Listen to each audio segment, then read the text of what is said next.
I'm Mr. Carr, and welcome back to Mr. Carr on the Web. We're continuing our study of the soprano recorder today, and we're going to begin by talking about posture, how to hold it, and how to blow into it. Those are three of the most important things that you'll ever figure out.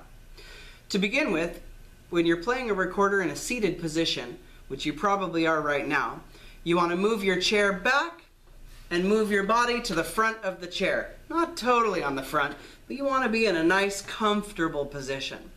Next, we take our feet, plant them squarely in front of us. We want good posture. This is one of those times where your grandmother would correct your posture. Listen to her. So now that we're in a nice posture for playing in a seated position, we take our recorder. I have here a soprano recorder made by Yamaha. I highly recommend these. They're very durable, and they also have a nice sound to them, and they're cost effective. I come from a school that has 2 grades, 2 classes per grade, so over 400 students. Outfitting each one of them with a recorder can be a costly endeavor, but it's very much worth it. You'll also notice that I have a green 2/3 and a blue 1/3.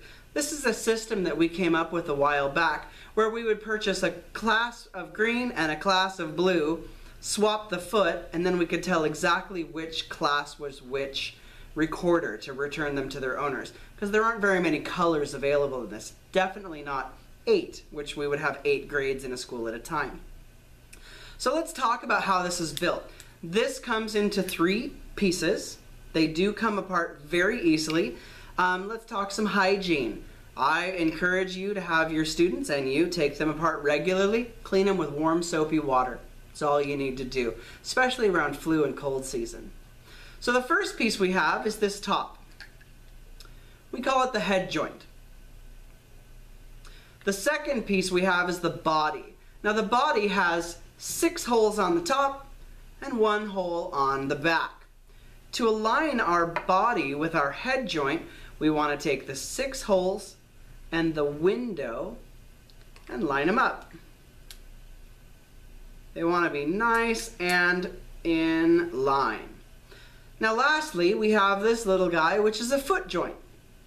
The foot joint has 2 holes very close together on it. We want to put that on the top. Now, if you tried to play it like this, you'd find that you were reaching your pinky around in an awkward position. So you just rotate that bottom foot joint to about 2 o'clock. It's different for every hand.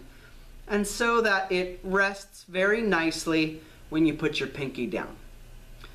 Okay, once we know how to name the recorder, let's talk about how to hold the recorder. We want to begin by taking our left hand on top, sticking our thumb directly over that back hole, and then we have pointer, middle, ring. Just like that. Next we take our right hand, and for now, we're just going to hold it near the bottom. Just keep it out of the way. We won't be using that for a little while. So we've got our good posture. We're on the front of our seat. We've got our recorder adjusted and put together. We're going to just bring it up to our mouth with nice relaxed arms. You don't want tension in the shoulders, but you do want good posture.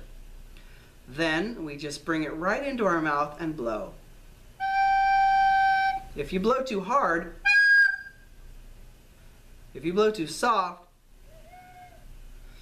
So to help my students understand just how hard to blow, I have them imagine holding a baby duckling, just a cute little yellow ball of fluff sitting in there, and you blow on it just gently enough to ruffle the feathers of its the downy feathers, but not so much that you're terrifying the duckling or somehow making it fly out of your hands. So now that we know how softly to blow, we have our right hand on the bottom, just out of the way for now. Our thumb is on the back, our pointer, 1, 2, 3, and it's near our mouth. We're ready to go.